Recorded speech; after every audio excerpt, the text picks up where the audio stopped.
சத்தமாக ஒரு அல்லேலூயா சொல்லலாமா? ரெண்டு கரங்களை உயர்த்தி ஒரு அல்லேலூயா சொல்லலாம். கர்த்தர் நல்லவர். எல்லாரும் சொல்லுங்க, கர்த்தர் நல்லவர், அவர் கிருபை என்றும் உள்ளது. இப்போ காலை எழுந்தவுடனே நீங்கள் அதை ஒரு 15 நிமிஷத்துக்கு நீங்கள் சொல்லும்படி உங்களை அறிவுறுத்துகிறேன். கர்த்தர் நல்லவர், நல்லவர், நல்லவர், நல்லவர், நன்மை செய்கிறவர். ஒரு 15 நிமிஷத்துக்கு காலை எழுந்த உடனே நான் அப்படி சொல்ல ஆரம்பித்தேன். என் வாழ்க்கையிலே எல்லா பகுதிகளும் நன்மையாகவே நடக்க தேவன் கிருபை கொடுத்து, தனிப்பட்ட வாழ்க்கையில் எல்லா பகுதிகளுமே. ஏன்னா அவர் நல்லவர் என்பதுதான் சத்தியம். வானமும் பூமி ஒளிந்தாலும் என்னுடைய வார்த்தைகள் ஒளிந்து போவதில்லை. ஆனால் அவர் நல்லவர்னு சொல்கிறதுக்கு பிசாசு விட மாட்டான். ஆனால் அது அப்படி இருக்குது, இப்படி மைண்டு டிஸ்டர்ப் ஆகும். அதையெல்லாம் மீறி காலை எழுந்த உடனே நல்லவர் நல்லவர்னு ஒரு 15 நிமிஷம் சொல்லுங்கள். கர்த்தர் பெரிய காரியங்களை செய்வார். அல்லேலூயா. கர்த்தருடைய வார்த்தை நான் கேட்டுக்கொண்டிருக்கும் போது ஒரு சிலர் ரொம்ப சோம்பல், சரீரத்தில் சோம்பலாக இருக்க ஜெயிக்க முடியல அப்படிங்கிற மாதிரி நான் உணர்ந்தேன். இயேசுவின் நாமத்தில் இந்த சோம்பல் விலகட்டும். அதே மாதிரி அடிக்கடி உங்கள் வாழ்க்கையில் நடந்த அசம்பாவிதங்கள் உங்களை தாக்குற மாதிரி, நீங்கள் யோசிக்கிற மாதிரி நான் உணர்ந்தேன். அப்படி நடந்துருச்சு, இது இப்படி நடந்துருச்சே அப்படின்ட்டு அது உங்கள் இருதயத்தை டிஸ்டர்ப் பண்ணுது. அதை நான் உணர்ந்தேன். இயேசுவின் நாமத்தில் அது விலகட்டும். இந்த மெசேஜை விசுவாசத்தோடு கேட்டிங்கன்னா நீங்கள் விடுதலையோடு வாழ முடியும். கரங்களை உயர்த்தி ஒரு அல்லேலூயா சொல்லுங்களேன். சோர்ந்து போகாமல் வாழ முடியும், கவலைப்படாமல் வாழ முடியும், கோபப்படாமல் வாழ முடியும், சமாதானமாகவே வாழ முடியும். எப்படி தேவன் அன்பாகவே இருக்கிறார், அதே மாதிரி நீங்கள் சமாதானமாகவே இருக்க முடியும். இதுதான் வாழ்க்கையிலே வேதத்தை கவனிக்கிறது மட்டும் இல்லை, அதன்படி செய்யுங்கள் என்று வேதம் சொல்லுகிறது. கரங்களை உயர்த்தி ஒரு அல்லேலூயா சொல்லலாம். கர்த்தரும் இரட்சகருமாயிருக்கிற இயேசு கிறிஸ்துவின் இன்ப நாமத்திலே உங்கள் அனைவரையும் வாழ்த்துகிறேன். அல்லேலூயா. இந்த நாளிலும் கூட வழக்கமாக தியானிக்கிற வேத பகுதிக்கு முன்னால் தொடமாலயத்தில் நாவு பற்றி பிரசங்கம் ஆரம்பிச்சிருக்கிற. நாவு எப்படி இருக்கணும் அப்படின்ட்டு. மரணமும் ஜீவனும் நாவின் அதிகாரத்தில் இருக்கிறது. அதில் பிரியப்படுகிறவர்கள் அதன் கனியை புசிக்கிறார்கள். இன்னைக்கு கப்பல்களை பாருங்கள், அதை பற்றி நான் பேசினேன்.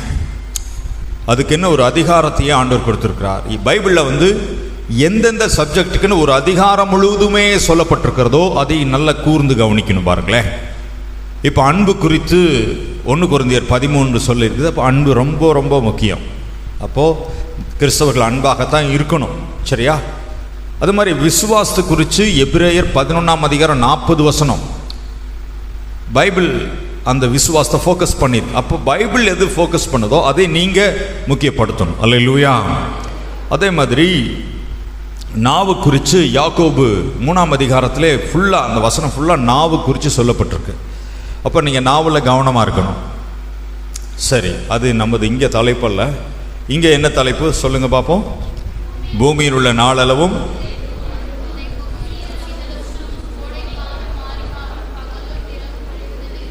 கர்த்தர் தமது உள்ளத்திலே, சகோதரன் மட்டும் சத்தமாக சொல்லுங்க பார்க்கலாம்.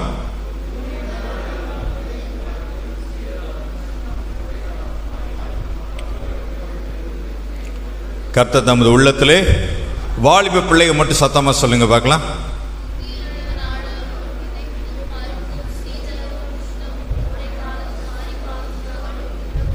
கர்த்தர் தமது உள்ளத்திலே, வாயில சொல்றதை விட உள்ளத்திலே சொல்றதா பவர்ஃபுல், சரிங்களா? ஆமாம், பையன் கல்யாணத்தை இப்படி நடத்துவோன்னு சொல்லி மாச கணக்கில் யோசிக்கிறது, வருஷ கணக்கில் உள்ளத்தில். ஆனால் எல்லாத்தையுமே வெளியில் சொல்றது இல்லை. ஆனால் உள்ளத்தில் யோசனை, இப்படி பண்ணணும் அப்படி பண்ணணும். ஒரு வெளி சர்ச்சுக்கு போகிற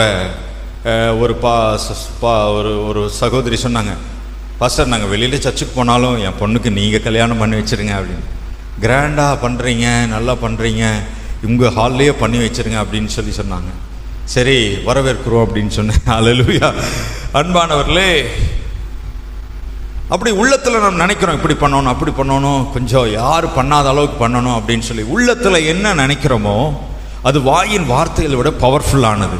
இப்போ கர்த்தர் உள்ளத்தில் நினைச்சிருக்கிறார் என்னன்னா, விதைப்பும் மறுப்பும் பூமியில் உள்ள நாளளவும் ஒளிந்து போவதில்லை அப்படின்னு சொல்லியிருக்கிறார். அப்போ விதைக்கிறவன் வசனங்களை விதைக்கிறான். நம்ம அநேக நேரத்தில் வசன அறிக்கை பண்ணுறோம், இருதயத்தில் விதைக்கிறோம். சபைக்கு வரும்போது அந்த விதை, பலி, காணிக்கை இதெல்லாம் ஒரே லைனில் தான் வருது. விதை, பலி, காணிக்கை. பலி, காணிக்கை. அந்த காலத்தில் ஆடு மாடுகள் புறாக்கள் பலி செலுத்தினார்கள். இப்பொழுது நாம் காணிக்கை செலுத்துகிறோம். எங்கெங்க மாட்டை ஓட்டிட்டு போகிறீங்க? பெத்தேல் சர்ச்சுக்கு அப்படின்னு யாரும் சொல்கிறது இல்லை. ஒரு அல்லேலூயா சொல்லுங்க பார்க்கலாம். ஆமாம், உஷுன்னு சொல்லி 3 மாட்டை ஏன்னா பலி செலுத்திருக்கு அப்படி யாருமே சர்ச்சுக்கு ஓட்டிட்டு போகிறேன்னு சொல்கிறது இல்லை. ஏன்னா அந்த காலத்தில் தான் பலி, இந்த காலத்தில் காணிக்கை. பலி, காணிக்கை. அப்புறம் அது மாத்திரம் இல்லை, இந்த பலிகள் பழைய ஏற்பாட்டில் அநேக பலிகள் நாம் பார்த்தோம். ஃபஸ்ட்டு போஜன பலியை பார்த்தோம்.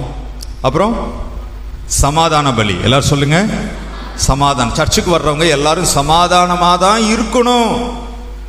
No other second chance. சமாதானமாக தான் இருக்கணும் சர்ச்சுக்கு வர்றவங்க. அப்போ நீ பலிபீன இடத்துல உன் காணிக்கை செலுத்த வந்து உன் சகோதரன் பேரில் உனக்கு குறை உண்டானால் அங்கேதானே உன் காணிக்கையை வைத்து விட்டு போய் உன் சகோதரனோடு ஒப்புரவாகி பின்பு உன் காணிக்கையை செலுத்து. 5:23 மத்தேயு. சரியா?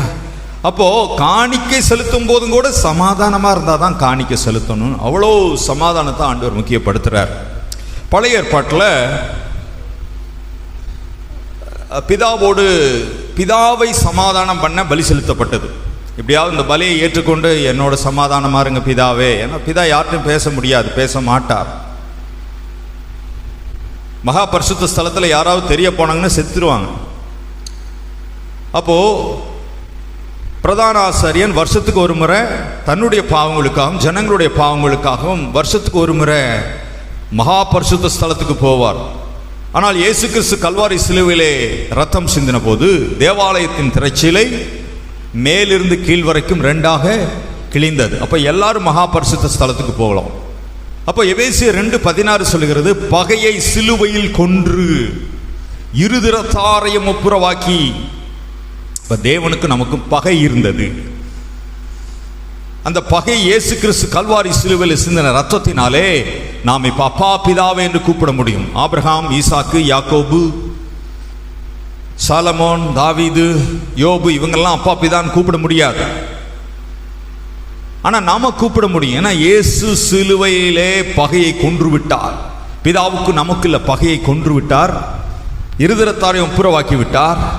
அப்போ பிதாவை சமாதானம் பண்ண தேவையில்லை, இயேசுவே பிதாவை சமாதானம் பண்ணி விட்டார். கரங்களை தட்டி ஆண்டவருக்கு நன்றி சொல்லுங்க. பழைய ஏற்பாட்டிலே பிதாவை சமாதானம் பண்ண ஆட்டை வெட்டுவாங்க, மாட்டை வெட்டுவாங்க, புறாவை வெட்டுவாங்க, பறவைகளை வெட்டுவார்கள். வெட்டி ரத்தம் சிந்த வேண்டும் பூமியிலே. அது பிதாவை சமாதானம் பண்ண. ஆனா இங்கே இயேசு அந்த பொறுப்பை எடுத்துட்டு பிதாவை சமாதானம் பண்ண. அப்ப திறப்பின் வாசலில் நிற்பவர் இயேசு மட்டுமே. கரங்களை உயர்த்தி அல்லேலூயா. இப்போ பிதாவிடத்துல நான் அவர்களுக்காக ரத்தம் சிந்தி இருக்கிறேன், அவங்கள மன்னிங்கன்னு சொல்லி இயேசு சொல்றார். திறப்பின் வாசலில் நிற்பவன் யார்? இன்னைக்கு நம்ம திறப்பின் வாசலில் நிற்கிறேன்னு யாருமே நிற்க முடியாது. பிதாவுக்கு இயேசு தேவகுமாரன், அவர் மனுஷனுக்கு மனுஷகுமாரன். நல்லா புரிஞ்சுங்க. பிதாவுக்கு இயேசு தேவகுமாரன், மனுஷனுக்கு பிதாவுக்கும் மனுஷனுக்கும் மத்தியஸ்தர் ஒருவரே. 1 தீமோத்தேயு 2ஆம் அதிகாரத்தில் வாசிக்கிறோம். அவர் இயேசு தான். இயேசு மட்டுமே திறப்பின் வாசலில் நின்று ஜெபிக்க முடியும். கதவை அடைக்க வேண்டாம் ஆண்டவரே, பரலோகத்தின் கதவை அடைக்க வேண்டாம். இன்னைக்கு நிறைய பேர் திறப்பின் வாசலில் நிற்கிறேன், திறப்பின் வாசல் ஜெபங்கிறாங்க. இயேசுவை தவிர யாருமே திறப்பின் வாசலில் நிற்க முடியாது. ஏன்னா இயேசு மட்டுமே பழுதற்ற பலி. கரங்களை உயர்த்தி அல்லேலூயா.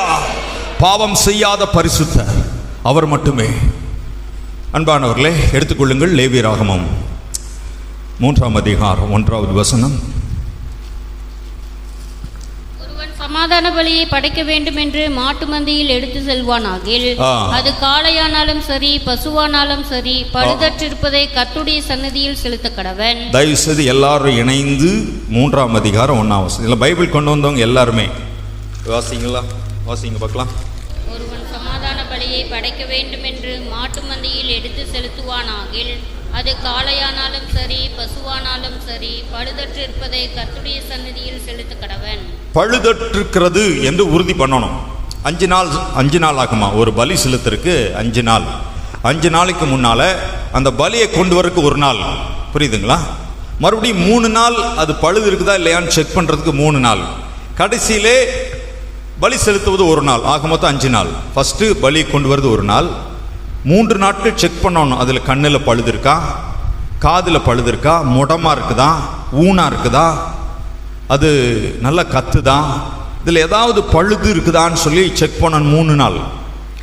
அப்புறம் கடைசி நாள் அது பலி செலுத்து. ஆக மொத்தம் 5 நாள் ஆகும். எப்படி 3 நாள் செக் பண்ணதை போல 2025 ஆண்டுகளுக்கு முன்பு ஆண்டவராகிய இயேசு கிறிஸ்து 3.5 வருஷம் பிதாவினால் செக் பண்ணப்பட்டார். அவர் பாவம் செய்கிறாரா, அவர் கோபப்படுறாரா, அவர் வேற ஏதாவது கர்த்தருக்கு விரோதமாக 3.5 வருஷம் செக் பண்ணப்பட்டார். அவருக்கு பழுதில்லைன்னு சொன்ன உடனே தான் சிலுவையிலே பலியானார். கரங்களை உயர்த்துவோர் அல்லேலூயா. இப்போ இயேசுவே பழுதற்ற பலி. யாரு பழுதற்ற பலி? புதிய ஏற்பாட்டில், புதிய உடன்படிக்கையில் இயேசு தான் பழுதற்ற பலி. என்னில் பாவம் உண்டென்று உங்களில் யார் என்னை குற்றம் சொல்ல முடியும்? என்னில் பாவம் உண்டென்று உங்களில் யார் என்னை குற்றம் சொல்ல முடியும் என்று சொல்லி இயேசு கேட்டார். அன்பானவர்களே, பாவத்தை பாராத சுத்த கண்ணர் என்று சொல்லி வேதம் சொல்லுகிறது. அன்பானவர், நான் எதற்காக சொல்றேன் அப்படின்னா, பழுதற்ற பலி இயேசு. அப்ப அவரை தொழுது கொள்ள வருகிறவர்கள், சமாதான பலியை செலுத்த வருகிறவர்கள் பாவம் இல்லாமல் இருக்கணும். நாம பலி செலுத்துறதும் பழுதற்றதா இருக்கணும். நாமும் பலி செலுத்த வருகிறவர்கள் பரிசுத்த அலங்காரத்துடனே கர்த்தரை தொழுது கொள்ளுங்கள். அல்லேலூயா. யாராவது பரிசுத்த பியூட்டி பார்லர் அப்படின்னு பேர் வச்சிருக்காங்களா? பரிசுத்த பார்லர்ல என்ன செய்ய முடியாது, கொண்டு வரவே முடியாது. அப்போ பரிசுத்த அலங்காரம், அந்த அலங்காரத்தை கொண்டு வருவது தேவன் மட்டும்தான். உண்மையாகவே கர்த்தருடைய பிள்ளைகள் ஒரு பெருமைப்படணும். எதுக்கு பெருமைனா, பரிசுத்தமாக வாழ்றது நம்ம மட்டும்தாங்க. இயேசுவை சொந்த இரட்சகராக ஏற்றுக்கொண்டு இயேசுவின் இரத்தத்தாலே கழுவப்பட்டு இயேசுவே இரட்சகர், இயேசுவே ஆண்டவர் என்று நம்ம அறிக்கை பண்ணி இயேசுவை தெய்வமாக உண்மையாய் ஆராதிக்கவர்கள் தான் பரிசுத்தவான்கள். இப்போ நமக்கும் மற்றவர்களுக்கும் பயங்கர 1000 வித்தியாசம் இருக்குது. நம்ம கண்ணில் பரிசுத்தம் இருக்குது, ஆனால் எல்லாத்துக்கும் அப்படி சொல்ல முடியாது. இஷ்டம் போல பார்க்கக்கூடாது, பார்க்க முடியாது. கண்டதெல்லாம் கேட்க முடியாது, கேட்கக்கூடாது. கண்டதெல்லாம் பேச முடியாது, பேசக்கூடாது. கண்டதெல்லாம் யோசிக்கக்கூடாது, யோசிக்க முடியாது. இந்த சரீரத்தை பரிசுத்தமாக ஜீவ பலியாக ஒப்பு கொடுக்க வேண்டும் என்று வேண்டிக் கொள்கிறேன் என்று ரோமருக்கு எழுதின நிருபம் 12ஆம் அதிகாரம் 1வது வசனத்தை வாசியுங்கள். ரோமர் 12:1. அப்படி இருக்க சகோதரரே, நீங்கள் உங்கள் சரீரங்களை பரிசுத்தமும் தேவனுக்கு பிரியமான ஜீவ பலியாக ஒப்பு கொடுக்க வேண்டும் என்று தேவனுடைய இரக்கங்களை முன்னிட்டு உங்களை ஜீவ பலியாக, உங்க கண்ணை ஜீவ பலியாக, உங்க காத ஜீவ பலியாக, உங்க மூக்கு ஜீவ பலியாக, உங்க சிந்தனையை ஜீவ பலியாக, உங்க வாயை ஜீவ பலியாக, உங்கள் சரீரத்தை ஜீவ பலியாக. கரங்களை வைத்து அல்லேலூயா சொல்லுங்களேன். ஆமாம், ஒரு சகோதரன் சகோதரி பேசும்போதும் கூட ஒரு 2 அடி தூரம் இருக்கணும்னு சொல்லி நான் சொன்னேன். ஆமாம், சில பேர் என்ன கால அதிநவீன விசுவாசிகள் மூக்கே முட்டிரும் மாட்டேங்குது, அவ்வளோ பக்கத்தில் நின்று பேசுகிறாங்க. ஆமாம், விளங்குதுங்களா? ஆமாம், அவ்வளோ பாருங்களே. ஒரு சகோதரன் ஒரு சகோதரிகிட்ட தேவையில்லாமல் பேசக்கூடாது. திருமணமானாலும் சரி, திருமணம் ஆகாட்டியும் சரி, அது ஒரு கட்டுப்பாடு வேணும் பாருங்களேன். முதல்ல இந்த ஊழியத்துக்கு வர்றதுக்கு முன்னால் நான் ரொம்ப ஓவராக பேசிகிட்டு இருந்தேன். இப்போல்லாம் ரொம்ப கட்டுப்படுத்த தேவன் கிருபை கொடுத்தார். அல்லேலூயா. தேவைன்னா பேசலாம். அது பேசினாலும் ஏதாவது விளைவு இருக்குமா அப்படின்னா ஓகே, ஏதாவது பாதிப்புனா அவ்வளோதான், வாயை மூடிடும், அவ்வளோதான். ஆகவே உங்கள் வாயை பரிசுத்தமாக காத்துக்கொள்ளணும். ஏன்னா பழுதற்ற பலி, சமாதான பலியை செலுத்த வர்றோம். சர்ச்சுக்கு வர்றவங்க ரொம்ப பயபக்தியோடு கூட அப்போஸ்தலன் பவுல் சொல்கிறார், எபேசியர் 3:1 4:1 பார்க்கும்போது, கர்த்தர் நிமித்தம் நான் கட்டப்பட்டவனாய் இருக்கிறேன். வாசிங்க 3:1. நிமித்தம் பவுலாகிய நான் புறஜாதியாய் இருக்கிற உங்கள் பொருட்டு கிறிஸ்து இயேசுவின் நிமித்தம் கட்டுண்டவனாய் இருக்கிறேன். கர்த்தர் நிமித்தம் நான் கட்டுண்டவனாய் இருக்கிறேன். பக்கத்தில் கையை பிடிச்சி சொல்லுங்க. கொஞ்சம் கையை பிடிச்சி இறுக்கி கைத்தில் கட்டினா எவ்வளோ டைட்டாக இருக்குமோ அந்த மாதிரி பிடிங்க. கர்த்தர் நிமித்தம் கட்டப்பட்டவனாய் இருக்கிறேன். கட்டப்பட்டு இல்லைங்க, என்னது? கட்டப்பட்டவனாய் இருக்கிறேன். சரி, ஓகே. அடுத்தது 3:1 வாசிங்க. 4:1. கர்த்தர் நிமித்தம் கட்டுண்டவனாகி மறுபடியும் கட்டப்பட்டவனா இருக்கிறேன். அல்லேலூயா. ஆமா சொல்றாங்க அநேக சகோதரி, பையனுக்கு ஒரு கால் கட்டு போடணும். ஆனால் காலை கட்டிட்டு அவங்க எப்படி மேரேஜ் ஆகி பவான்ச டேமெல்லாம் போக முடியுமா? காலை கட்டுறதுன்னா என்ன அர்த்தம்னா அதாவது ஒரு ஒரு கண்ட்ரோல் பண்ணுறோம் அப்படின்னு அர்த்தம். அல்லேலூயா. சரி, ஓகே. கட்டப்பட்டவர்கள் அப்படின்னா இப்படி தான். அதனால தான் மற்றவர்களோடு நாம் பெருமைப்பட வேண்டியது ஒன்றுன்னா, நான் பரிசுத்தவான், இயேசுவின் ரத்தத்தால் நான் கழுவப்பட்டேன். எனக்கும் பக்கத்து வீட்டுக்காரங்க 1000 மடங்கு வித்தியாசம். என்னுடைய நோக்கம் வேறு, அவங்க நோக்கம் வேறு. என் வார்த்தை வேறு, அவங்க வார்த்தை வேறு. என் பார்வை வேறு, அவங்க பார்வை வேறு. என் காது வேறு, அவங்க காது வேறு. அப்போ 1000 மடங்கு வித்தியாசம். நம்ம ஆண்டவரும் கூட பரிசுத்தர், அதில் குறித்து நாம் பெருமைப்படணும். பரிசுத்தர், அவர் பாவமே செய்யாத பரிசுத்தர். அதை நிறுத்த நம்ம மேன்மையாக, நமக்கு ஒரு மேன்மைனா அதுதான் பரிசுத்தம். அதனால தான் அவர் பரிசுத்தர் பரிசுத்தர்னு அவரை தொழுது கொள்கிறார். அப்போ பழுதற்ற பலி நாம் ஆண்டவருக்கு செலுத்துக்குரிய பலி. அதனால தான் பரலோகத்திலே எல்லாம் வெண்ணங்கிகளை தரித்து கொண்டு குருத்தோலைகளை பிடித்து கொண்டு, அன்னைக்கு நம்ம குருத்தோலை நான் ஊர்வலம் போனல, எத்தனை பேர் ஓலை கொண்டு வந்தீங்க? ஓலை. ஓகே, அது எதுக்கு அடையாளம் அப்படின்னா, பரலோகத்திலே குருத்தோலைகளை பிடித்து கொண்டு வெள்ளை ட்ரெஸ்ஸு போட்டுட்டு கர்த்தரை ஆராதிப்போமா. அப்படின்னா என்ன அர்த்தம்னா, பரிசுத்தமாக ஆராதிப்போம்னு அர்த்தம். உடனே போய் ஒயிட் ஜீப்பாக ஆர்டர் கொடுத்துடாதீங்க, அது தப்பும் இல்லை. அப்போ என்ன அர்த்தம்னா, பரிசுத்தமாக ஆராதிக்கிறோம் அப்படிங்கிறதான். வெண்ணங்கி, குருத்தோலை, பசுமையான உள்ளம், பச்சையான ஒலிவ மரத்தை போல் இருக்கிறேன்னு சொல்லி தாவீது சொல்கிறார். அப்போ பழுதற்ற பலி கர்த்தருக்கு ஆராதனை செலுத்த வரும்போது யாரும் சண்டை போட்டு வராதிங்க, யார்கிட்டையும் திட்டு வாங்கிட்டு வராதிங்க, யாரையும் திட்டிட்டும் வராதிங்க. இப்போ மற்ற நேரத்தில் பண்ணலாமா, மற்ற நேரத்துலையும் பண்ணக்கூடாது. விசேஷமாக ஆராதனை நேரத்தில் திட்டு வாங்கிட்டு வந்தீங்கன்னா நீங்கள் இங்கே வந்து நீங்கள் நின்று என்ன செய்வீங்க? துதி கனம் மகிமை. இருந்தாலும் அவள் அந்த வார்த்தை பேசிடக்கூடாத, உடனே அங்கே போயிடும். அப்போது திட்டு வாங்கிட்டு வந்து மைண்டு ஃபுல்லாக அதே தான், 12:30 வரைக்கும் அதே மைண்டு.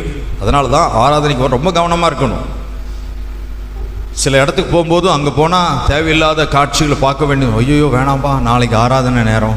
ஒரு ப்ரிப்பரேஷன் வேணும் பாருங்கள். பழுதற்ற பலியாக நீங்கள் உங்களை ஒப்பு கொடுக்கணும். கரங்களை உயர்த்துற அல்லேலூயா சொல்லுங்க. அப்போ உங்கள் அவயவங்களை நீதிக்குரிய ஆயுதங்களாக தேவனுக்கு ஒப்பு கொடுக்கணும். வாசிங்க 6ஆம் அதிகாரம் 13வது வசனம். ரோமர் 6:13 வாசி.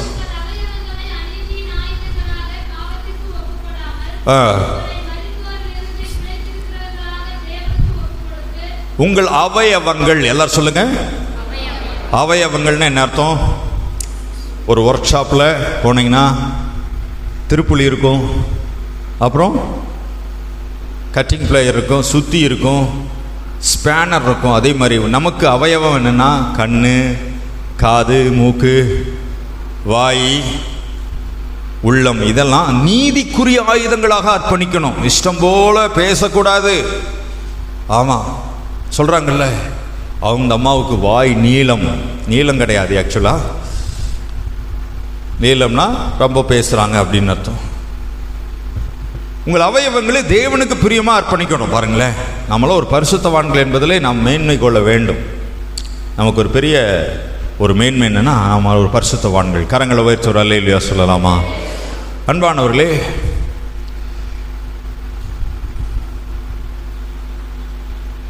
ரெண்டாவது வசனத்தை வாசிக்கிறீங்களா? லேவியராகமம் 3ஆம் அதிகாரம் 2வது வசனம். அவன் தன் பலியின் தலைமேல் தன் கையை வைத்து ஆசாரிப்பு கூடார வாசலுக்கு முன்பாக அதை கொல்ல கடவன். ஒரு பலி செலுத்த வரும்போது நல்லா கவனிங்க. பலி என்னென்ன செலுத்தலாம்? பலி சொல்லுங்க. நெகேமியா பிரதர் சொல்லுங்க. பலி என்னென்ன செலுத்தலாம்? தக்காளி என்ன விலைங்க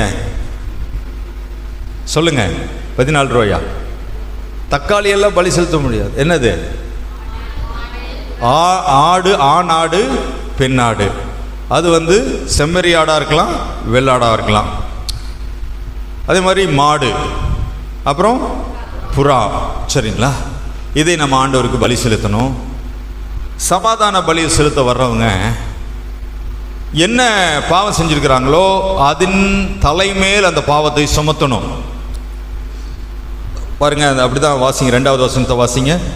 தன் பலியின் தலைமேல் தன் கையை வைத்து ஆ. ஆசாரிப்பு கூடார வாசலுக்கு முன்பாக அதை கொல்ல கடவன். ஆ. அப்பொழுது ஆரோனின் குமாரராக போதும் தலைமேல் கை வைக்கணும். எதன் தலை மேல? பலியின் மேல. ஆமா, நீங்க பயந்துடக்கூடாது. உங்க தலை மேல நாங்க கையை வைக்கும் போது உங்களுக்காக ஜெபிக்கிறதுக்கு தான் என்ன செய்யறோம்? விளங்குதா இல்லையா? ஜெபிக்கிறதுக்கு தான் வைக்கிறோம். ஆனா அங்க பலியை கொண்டு வருகிறவன் அந்த ஆட்டின் மேலோ அல்லது மாட்டின் மேலோ அந்த தலையின் மேல் கையை வைத்து என்ன செய்யணும்? அதை கொல்லணும். அப்போ இயேசு கிறிஸ்து ஞானஸ்தானம் எடுக்கும்போது, யார் ஞானஸ்தானம் கொடுத்தது இயேசுவுக்கு? யோவான் ஸ்நானகன். ஞானஸ்தானம் கொடுக்கும்போது தலை மேல கை வைக்கும் போது, இதோ உலகத்தின் பாவத்தை சுமந்து தீர்த்த தேவ ஆட்டுக்குட்டின்னு சொல்லி உலகத்தின் பாவத்தை அவர் மேல் சுமத்துகிறார். அங்கே ஆட்டின் மேலே கை வைக்கும் போது அல்லது மாட்டின் மேல் கை வைக்கும் போது அத்தனை பாவங்களும் அவன் மேல் சுமத்தப்படுகிறது. இயேசு ஞானஸ்தானம் பெறுவதற்கு வருகிறார். யோர்தான் நதிக்கு வரும்பொழுது இயேசுதான் யோவான் சான்ட்ட கேட்கிறார், நீங்க தான் ஞானஸ்தானம் கொடுக்கணும். உடனே அவன் தயங்குகிறார். உடனே அவர் தலைமையில கையை வச்சு இயேசுவுக்கு ஞானஸ்தானம். அப்போ உலகத்தின் பாவம், உலகத்தின் சாபங்கள், நோய்கள், அக்கிரமங்கள், துக்கங்கள், வேதனைகள் அப்பொழுதே சுமத்தப்படுகிறது. இயேசு கிறிஸ்து ஞானஸ்தானத்துக்கு ஒப்பு கொடுக்கும் போது அவர் தலையின் மேல் கை வைக்கப்படுகிறது. இப்போ பலி மிருகத்தின் மேல் கை வைக்கப்படும் போது அத்தனை பாவங்களும் சுமத்தப்படுகின்றன. சுமத்தப்பட்டு 2025 ஆண்டுகளுக்கு முன்பு இதோ உலகத்தின் பாவங்கள் அனைத்தும் அவர் மேல் சுமத்தப்பட்டது. ஒரு 50,000 கோடி பக்கெட் சாக்கடை ஒரு மனுஷன் மேல ஊற்றப்பட்டா எப்படி இருக்கும்? அத்தனை பாவங்களும் இயேசுவின் மேல் சுமத்தப்பட்டது. யோவான் ஸ்நானகன் கை வைக்கும் போதே, இயேசு சிலுவை ஏறும்போது அவருடைய உலகத்தின் பாவங்கள் அவர் மேல் சுமத்தப்படுகிறது. சாபங்கள் அத்தனையும் சுமத்தப்படுகிறது. நோய்கள் அத்தனையும் சுமத்தப்படுகிறது. பலவீனங்கள் அத்தனையும் சுமத்தப்படுகிறது. துக்கங்கள் அத்தனையும் சுமத்தப்படுகிறது. அக்கிரமங்கள் அனைத்தும் சுமத்தப்படுகிறது. தரித்திரம் அத்தனையும் சுமத்தப்படுகிறது. அன்பானவர்களே, ஒருத்தருக்கு நான் ஜெபம் பண்ணேன், பயங்கர கடன் பிரச்சனை. இந்த வசனம் சொல்ல, இயேசுவே நாங்கள் ஐஸ்வர்யவான்களாகும்படி நீ தரித்திரரானீர் அப்படின்னு சொல்லி அப்படி ஜெபம் பண்ணும்போது கர்த்தர் அநேகருக்கு, ஒருத்தருக்குன்ட்டு இல்லை, நிறைய பேர்த்துக்கு கடன் விலகி இருக்கு. ஒரு அல்லேலூயா சொல்லுங்களேன். நாம் ஐஸ்வர்யவான்களாகும்போது, ஏன்னா அவர் இந்த தரித்திரத்தை சுமந்தார், சிலுவையில் சுமந்து தீர்த்தார். கர்த்தருடைய பிள்ளைகள் கடன் வாங்க வேண்டாம்னு நான் சொல்லிட்டு இருக்கிறேன். இது வரைக்கும் உங்களுக்கு கடன் இருந்துச்சுன்னா கடனை அடைச்சிட்டு இனிமேல் கடன் வாங்காதீங்க. நீயும் அநேக ஜாதிகளுக்கு கடன் கொடுப்பாய். நீங்க மற்றவங்களுக்கு கடன் கொடுக்கலைனாலும் பரவாயில்ல, நீங்க கடன் வாங்காமல் இருக்கிறதே பெரிய விஷயம். நீதிமானுடைய வீட்டில் ஆஸ்தியும் ஐஸ்வர்யமும் இருக்கும். அல்லேலூயா. சரி, அப்ப அத்தனை காரியங்களும் இயேசுவின் மேல் சுமத்தப்பட்டது. தரித்திரம் சுமத்தப்பட்டது. அத்தனை வேதனைகள், அக்கிரமங்கள், பாடுகள் இயேசுவின் மேல் சுமத்தப்பட்டது. ஏசாயா 53:4-5 அப்படிதான் சொல்லப்பட்டிருக்குது. மெய்யாகவே, உண்மையாகவே, நிச்சயமாகவே, சத்தியமாகவே நம்முடைய நோய்களை அவர் சுமந்தார். அப்போ அன்னைக்கு எப்படி பலியை கொண்டு வந்தவன் தலையை மேலே, ஆட்டின் தலை மேல, மாட்டின் தலை மேல கையை வைத்து அந்த குற்றங்களை அதன் மேல் சுமத்தினானோ, அதே போல உலகத்தின் பாவ, சாபங்கள், அக்கிரமங்கள், அநியாயங்கள், பாடுகள், வேதனைகள் இயேசுவின் தலையின் மேல் சுமத்தப்பட்டது. சுமத்தப்பட்டு இப்போ வாசிங்க, லேவியராகமம் 3:2 அவன் தன் பலியின் தலைமேல் தன் கையை வைத்து ஆசாரிப்பு கூடார வாசலுக்கு முன்பாக அதை கொல்ல கடவன். அப்பொழுது ஆரோனின் குமாரராகிய ஆசாரியர் அதன் ரத்தத்தை பலிபீடத்தின் மேல் சுற்றிலும் தெளிக்க கடவர்கள். நல்லா கவனிங்க,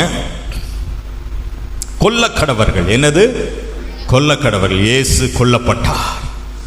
2025 ஆண்டுகளுக்கு முன்பு 2 கரங்களும் அடிக்கப்பட்டவராய், 2 கால்களும் அடிக்கப்பட்டவராய், விழாவிலே குத்தப்பட்டவராய், தலையிலே முள்முடி சூட்டப்பட்டவராய், வானத்துக்கு பூமிக்கும் நடுவாக தொங்கி கடைசி சொட்டு ரத்தமும் நமக்காக சிந்தி அவர் கொல்லப்பட்டார்.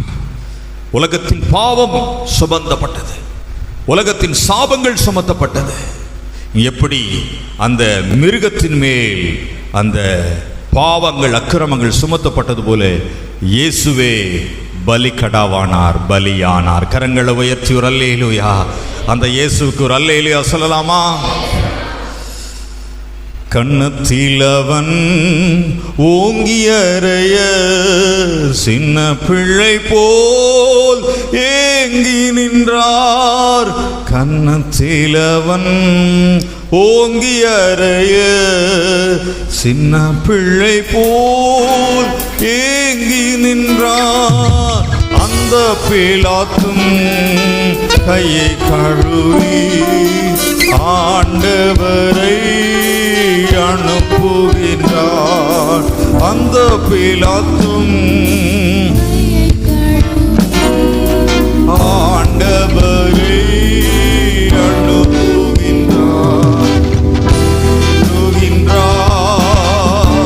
தள்ளாடி தவழ்ந்து காலை என் இயேசு குருசை சுமந்தே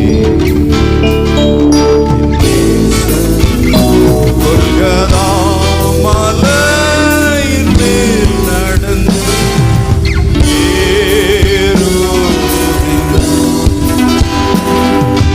கண்ணத்திலவர் ஓங்கியறைய சின்ன பிள்ளை போல் ஏங்கி நின்றார்.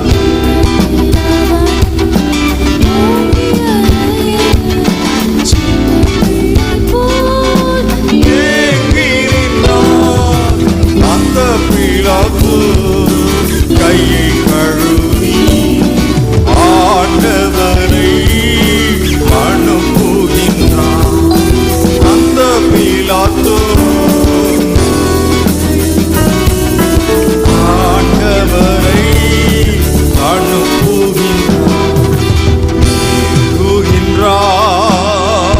தள்ளாடி களை என் இயேசு குருசை சுமந்து என் கொள்கதா மலையின் மேல் நடந்து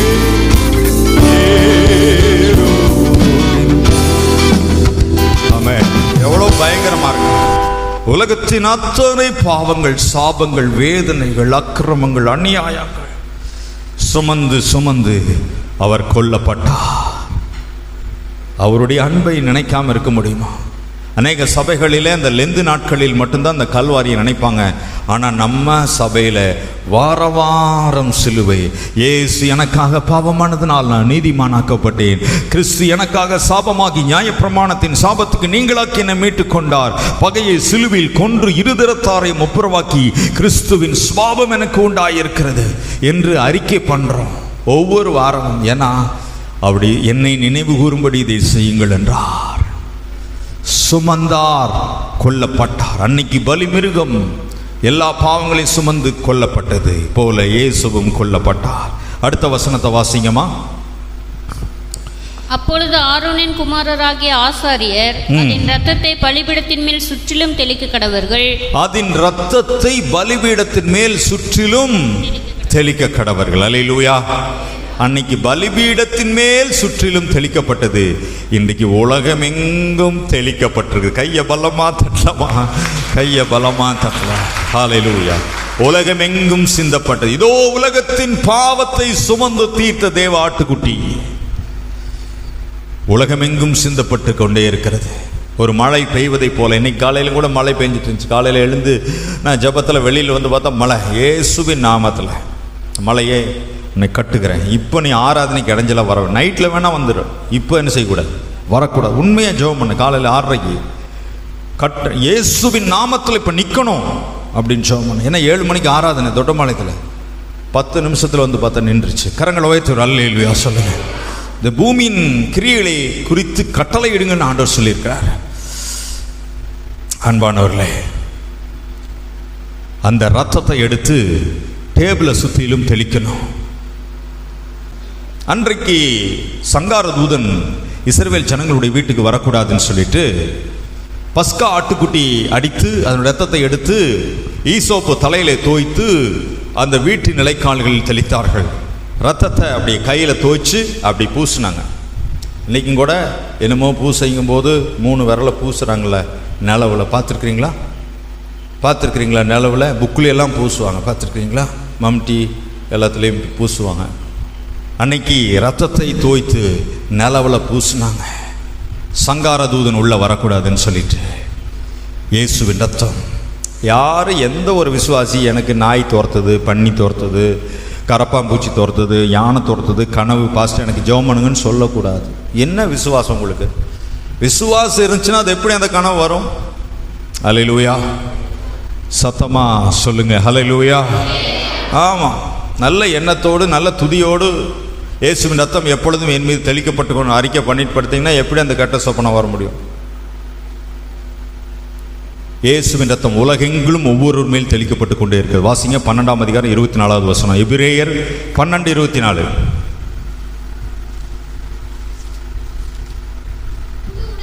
புது உடன்படிக்கையின் மத்தியஸ்தராகிய இயேசுவின் இடத்துக்கும் ஆபேலினுடைய ரத்தம் பேசினதை பார்க்கிலும் நன்மையானவைகளை பேசுகிற ரத்தமாகிய தெளிக்கப்படும் ரத்தத்தின் இடத்துக்கும் வந்து சேர்ந்தீர்கள்.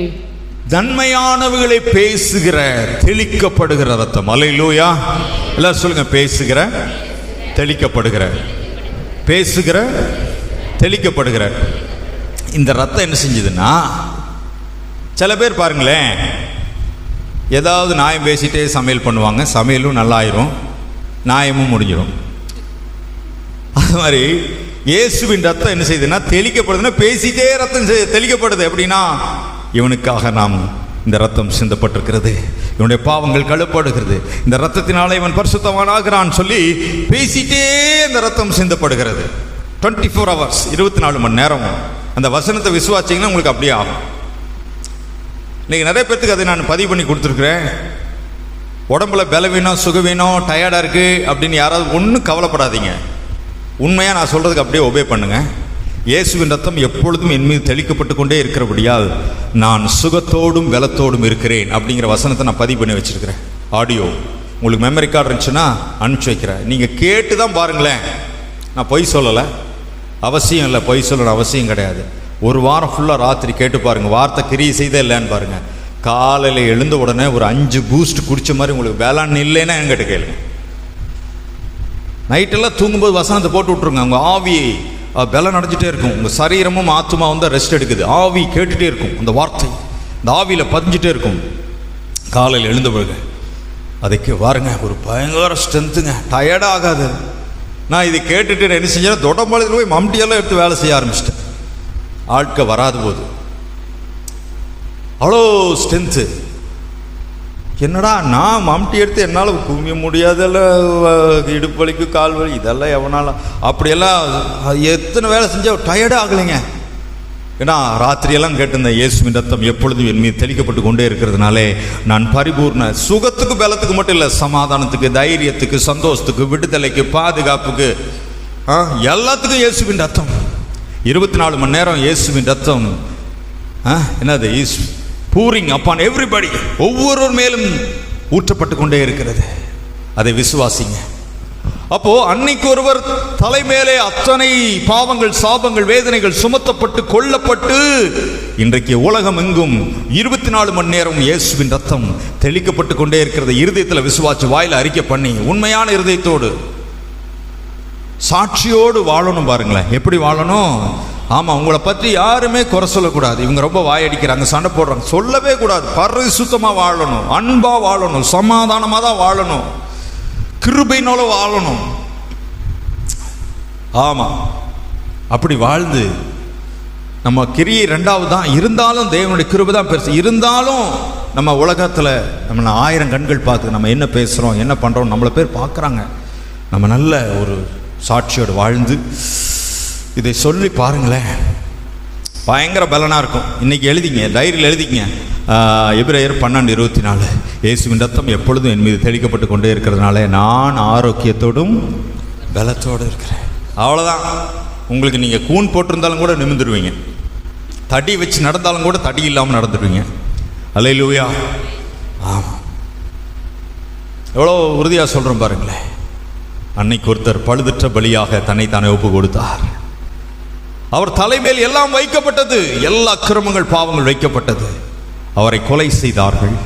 அவருடைய ரத்தம் 24 மணி நேரம் எங்கும் சிந்தப்பட்டு கொண்டே இருக்கிறது. ஒரு அல்லேலூயா சத்தம், ஒரு அல்லேலூயா சொல்லுங்களேன்.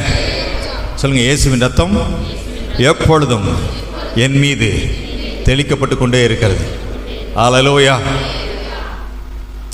பாஸ்டர், அதுக்கு என்ன ஆதாரம் அப்படிங்கிறீங்களா? அதுக்கு ஒரு பத்திரம் இருக்குங்க, அதான் பைபிள். அல்லேலூயா. பைபிள் தான் ஆதாரம். வசனத்தை உறுதியாக பிடிச்சிக்குங்க. இது எதெல்லாம் உண்மைன்னு சொல்லி உறுதியாக பிடிச்சனோ அதெல்லாம் என் வாழ்க்கையில் நடந்துருச்சு. நடந்து தான் நான் பேசுகிறேன் ஒழிய கட்டுக்கதையை நான் பேசலை. ஒரு அல்லேலூயா சொல்லுங்களேன். கர்த்தர் ஒரே ஒரு காரியத்தை சொல்லி நான் முடிக்க போகிறேன். எடுத்துக்கொள்ளுங்கள். லேவியராகமம் 1ஆம்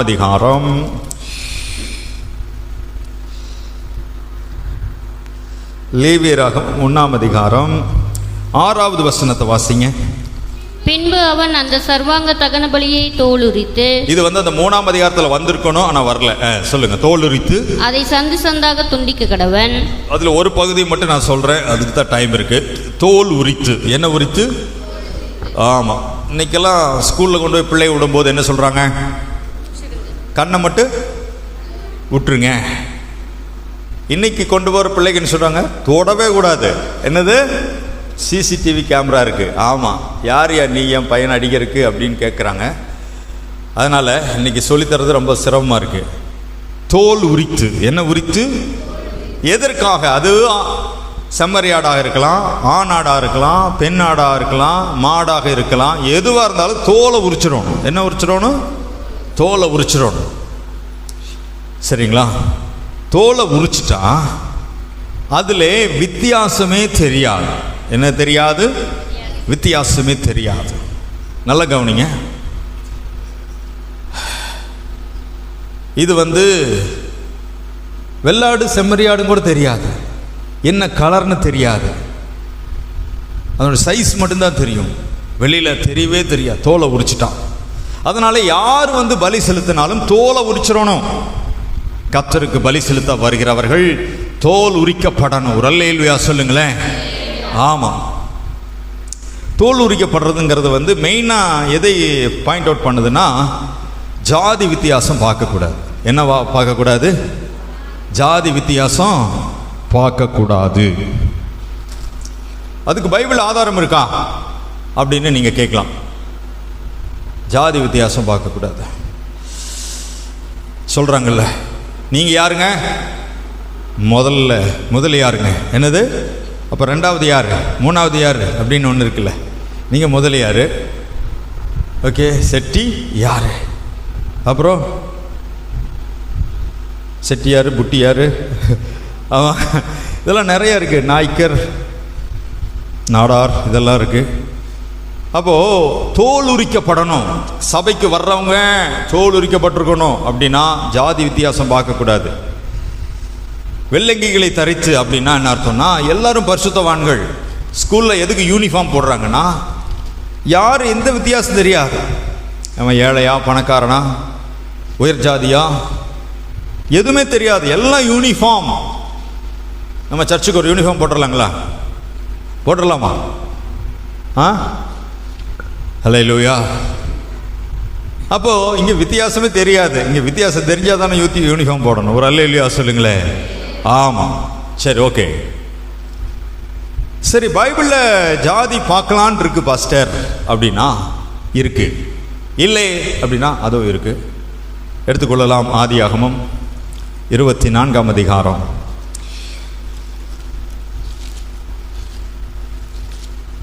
ஆதியாகமம் 24 எடுத்துட்டீங்களா? 1லேருந்து வாசிங்களேன். ஆபிரகாம் வயது சென்று முதிர்ந்தவனானான். கர்த்தர் ஆபிரகாமை சகல காரியங்களிலும் ஆசீர்வதித்து வந்தார். அப்பொழுது ஆபிரகாம் தன் வீட்டில் உள்ளவர்களில் வயதில் மூத்தவனும் தனக்கு உண்டான எல்லாவற்றிற்கும் அதிகாரியுமாகிய தன் ஊழியக்காரனை நோக்கி நான் குடியிருக்கிற கானானியருடைய குமார்த்திகளில் நீ ஏன் குமாரனுக்கு பெண் கொள்ளாமல் கொள்ளாமலும் நீ என் தேசத்துக்கும் என் இனத்தாரிடத்துக்கும் போய் என் குமாரனாகிய ஈசாக்குக்கு பெண் கொள்வேன் என்று வானத்துக்கு தேவனும் பூமிக்கு தேவனுமாகிய கர்த்தர் பேரில் எனக்கு ஆணையிட்டு கொடுக்கும்படிக்கு நீ உன் கையை என் தொடையின் கீழ் வை என்றான். போதும், நல்ல கவனிங்க. என் குமாரனுக்கு நீ பெண் கொள்ள வேண்டும். என் பையனுக்கு நீ பெண் பார்த்துட்டு வரணும். பையனுக்கு என்ன பார்க்கணும்? பெண் பார்த்துட்டு வரணும். ஆனால் நாம் இருக்கிற இந்த கானானியருடைய வம்சத்தில் நீ பார்க்கக்கூடாது. கானானியர் வம்சத்தில் என்ன செய்யக்கூடாது? நீ பெண் பார்க்கக்கூடாது. நீ என் தேசத்துக்கும் என் இனத்தாரிடத்திற்கும் போய், ஆபிரகாம் சொல்றாரு, என் தேசம் என் இனத்தாரிடத்துக்கும் போய் என் குமாரனாகிய ஈசாக்குக்கு பெண் கொள்வேன். யாருடைய தேசம்? யாருடைய இனத்தார்? ஆபிரகாமுடைய தேசம், ஆபிரகாமுடைய இனம் மாறிடக்கூடாதுப்பா. கானான் இதில் பாத்திர வேண்டாம் அப்படின்னு சொல்லி ஆபிரகாம் தன்னுடைய குமாரனுக்கு பெண் பார்க்க அனுப்புகிறார். இப்போ உங்களை பார்த்து நான் கேட்குறேன், ஜாதி பார்க்கலாமா பார்க்கக்கூடாதா?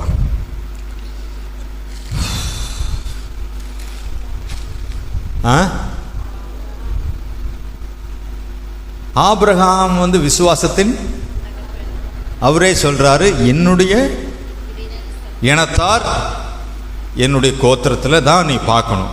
சரியா? சில பேர்லாம் குளம், குட்டை, அப்புறம் பள்ளம், குழி இதெல்லாம் பார்க்குறாங்க.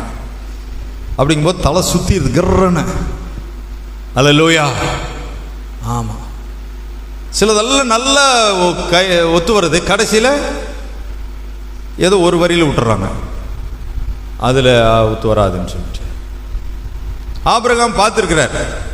சரி, ஆபிரகாம் மட்டுமா? எடுத்துக்கொள்ளுங்கள். 28ஆம் அதிகாரம், ஆதியாகமம் 28ஆம் அதிகாரம் எடுத்துட்டீங்களா? ஆதியாகமம் 28 1 வாசி. ஈசாக்கு யாக்கோப்பை அழைத்து அவனை ஆசீர்வதித்து நீ கானானியருடைய குமார்த்திகளில் பெண் கொள்ளாமல் எழுந்து புறப்பட்டு பதான் அராமில் இருக்கிற உன் தாயினுடைய தகப்பனாகிய பெத்துவேலுடைய வீட்டுக்கு போய் அவ்விடத்தில் உன் தாயின் சகோதரனாகிய லாபானின் குமார்த்திகளுள் பெண் கொள் என்று அவனுக்கு கட்டளையிட்டான். நீ என்ன செய்யக்கூடாது? கானான்ல போய் பெண் எடுக்கக்கூடாது.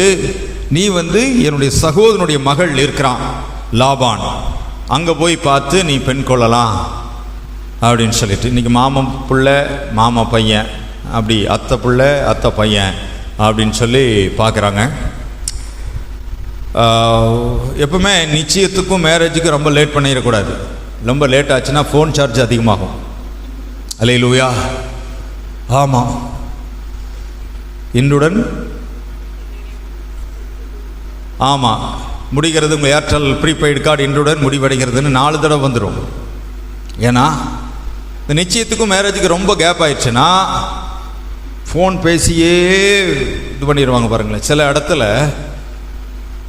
ரொம்ப கேப் ஆச்சுன்னா ஃபோன் பேசியே கெட்டு போயிடும்.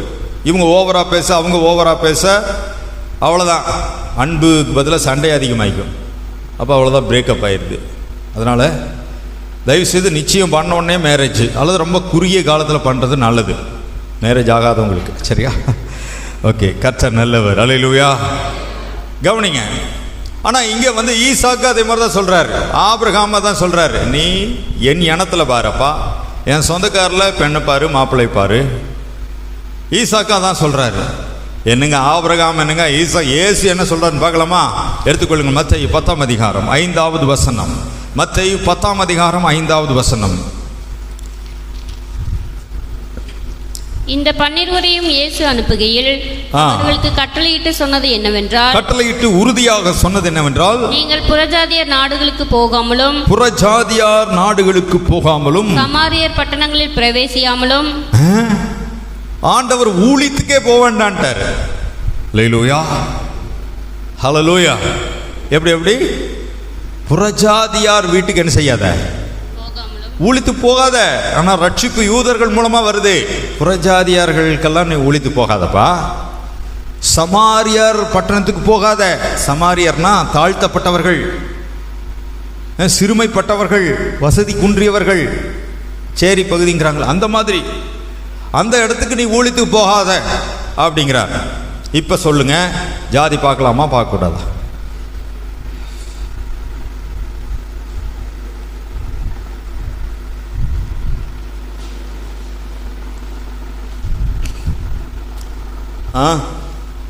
சொல்லுங்களேன், பார்க்கலாமா பார்க்கக்கூடாதா? டீச்சர் உறுதியாக இருக்கிறாங்க பார்க்கக்கூடாதுன்ட்டு. சரி, ஆபிரகாம் சொல்லிட்டாரு, ஈசாக் சொல்லிட்டாரு, வாலிப தம்பிமார்களுக்கெல்லாம் சிரிப்பு வருது. அதான் நான் மாமா பிள்ளையவே பார்க்கலான்னு அன்னைக்கே சொன்னல, பாஸ்டர் கரெக்டாக சொல்கிறாரு அப்படின்ட்டு. அப்போஸ்தலர் 1ஆம் அதிகாரம் 8ஆம் வசனம்.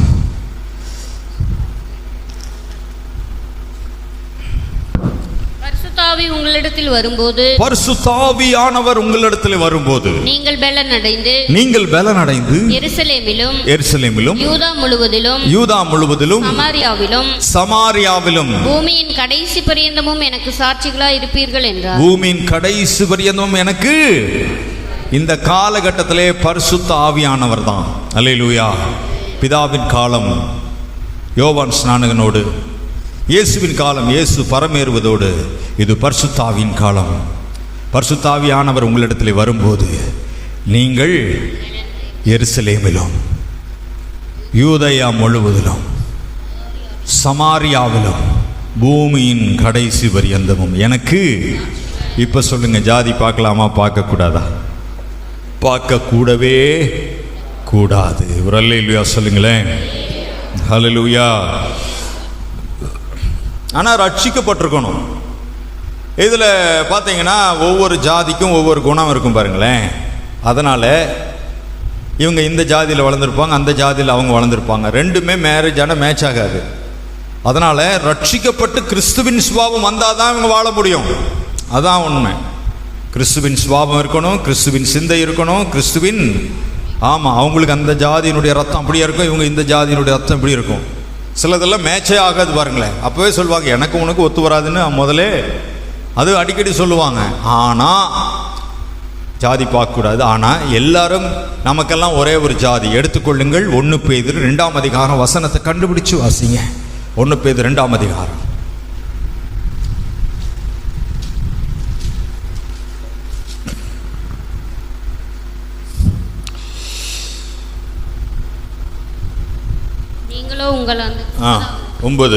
நீங்களோ உங்களை அந்தகாரத்தினின்று தம்முடைய ஆச்சரியமான ஒளியினிடத்துக்கு வரவழைத்தவருடைய புண்ணியங்களை அறிவிக்கும்படிக்கு தெரிந்து கொள்ளப்பட்ட சந்ததியாயும் ராஜரீகமான ஆசாரிய கூட்டமாயும் பரிசுத்த ஜாதியாயும் அவருக்கு சொந்தமான ஜனமாயும் இருக்கிறீர்கள். பரிசுத்த ஜாதியாய் இருக்கிறீர்கள். அல்லேலூயா.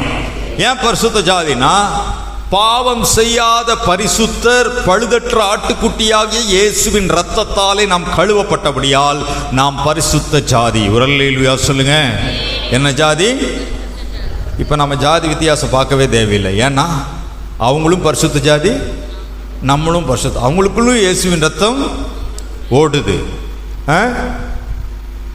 எனக்குள்ளே என்ன ஓடுது? அப்போ கர்த்தருடைய பிள்ளைகளுக்கு அவர்கள் எல்லாருமே பரிசுத்த ஜாதி தான். இயேசுவின் ரத்தத்தாலே கழுவப்பட்டவங்க. ஒவ்வொரு திருவிருந்திலும் இயேசுவின் ரத்தத்தை பானம் பண்ணுறோம்.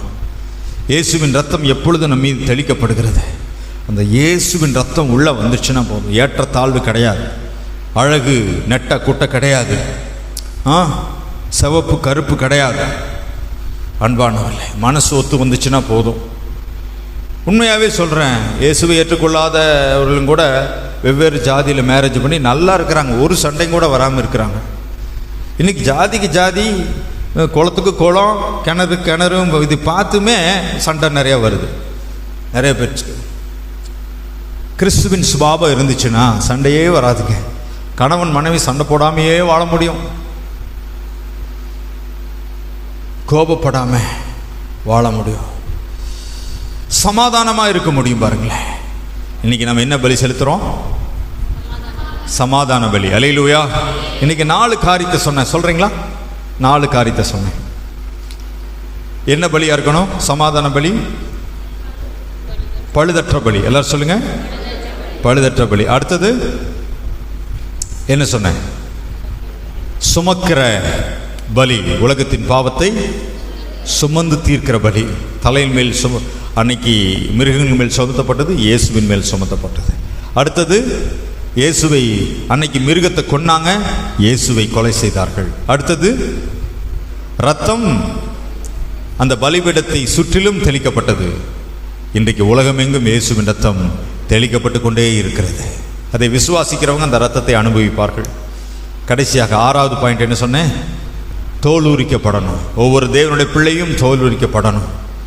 சில பேர் நீங்க எந்த ஊரு அப்படின்னு கேட்டாவே அவங்க ஜாதி பார்க்குறாங்க அர்த்தம்.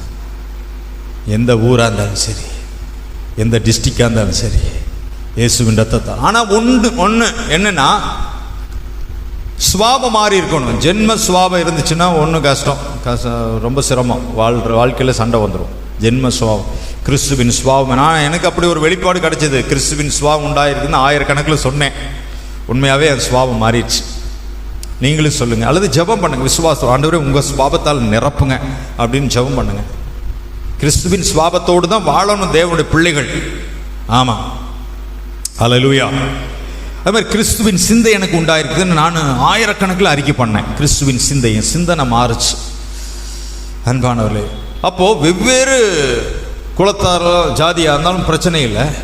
ஆனால் 2 பேருக்கும் கிறிஸ்துவின் சுபாவம் வேணும், கிறிஸ்துவின் சிந்தை வேணும், கிறிஸ்துவின் பொறுமை வேணும், கிறிஸ்துவின் தாழ்மை வேணும். கரங்களை உயர்த்து அல்லேலூயா சொல்லலாமா? அல்லேலூயா, அல்லேலூயா. உங்களை ஒப்பு கொடுக்குறீங்களா? பழுதற்ற பலியாக ஒப்பு கொடுங்க. இயேசுவின் மீது சுமத்தப்பட்டது, நாம் அதை சுமக்க தேவை. நாம் பாவத்தை சுமக்க தேவையில்லை. அக்கிரமத்தை இயேசுவின் மீது இயேசு கொலை செய்யப்பட்டார், நாம் கொலை செய்யப்பட தேவையில்லை. இயேசுவின் ரத்தம் தெளிக்கப்பட்டது, நம் மீதும் இயேசுவின் ரத்தம் தெளிக்கப்பட்டு கொண்டு. அந்த விசுவாசம் நீங்கள் வீட்டில் போய் சொல்லுங்கள், இயேசுவின் ரத்தம் எப்பொழுதும் என் மீது தெளிக்கப்பட்டு கொண்டிருக்கிறேன். இன்றைக்கி போய் சொல்லுங்கள், இன்றைக்கி போய் வேதத்தை தியானம் பண்ணுங்கள். இன்றைக்கி சொன்னதெல்லாம் டெய்லி சொல்லுங்கள். அப்படி சொன்னீங்கன்னு வச்சுங்களேன், பலவீனம் நீங்கிரும், வியாதி நீங்கிரும். பலத்தோடு 24 மணி நேரம் சுறுசுறுப்போடு இருக்க முடியும், பலத்தோடு இருக்க முடியும். தோல் உரிக்கப்பட்டவர்களாக இயேசுவே ரத்தம் சிந்திட்டாரு. எனக்கு என்னங்க ஜாதி, எனக்கு என்னங்க வேறுபாடு? தோல் உரிக்கப்பட்ட தேவ பிள்ளைகள்.